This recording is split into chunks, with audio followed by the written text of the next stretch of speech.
8 વર્ષ જેવું થયું, 8-9 વર્ષ. સારું ભણાવે છે ત્યાં ને ઘણું બધું શીખી છે ત્યાં ભણવામાં. So we have Deepika here today, and Deepika is from the slums of Ramdev Nagar. She has been one of those few students, initial students when we started our center, and looking at her potential, looking at her sincerity and how her parents are also dedicated for her education, we enrolled her into a private school, Narayan Guru. જવું જોઈએ, એમના છોકરાઓને ભણાવવું જોઈએ ત્યાં સ્વાસ્થ્યમાં.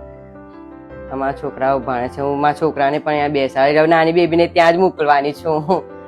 સારું ભણાવે છે, ત્યાંથી જ બધું શીખી છે, સરસ ભણાવે. બધી અલગ અલગ એક્ટિવિટીઓ કરાવે છે ત્યાં. ગેમ્સ રમાડે છે, દર શનિવાર શ્વાસ ટ્યુશનમાં ભણાવે છે અમને પછી સંગીત શીખવાડે છે અમને, ત્યાંથી ફરવા લઈ જાય છે અમને બહાર શ્વાસ ટ્યુશનમાંથી. દીપિકા ત્યાંથી જ પ્રાઇવેટ સ્કૂલમાં જાય છે તો ફી એ લોકો જ ભરે છે ને સરસ ભણાવે છે.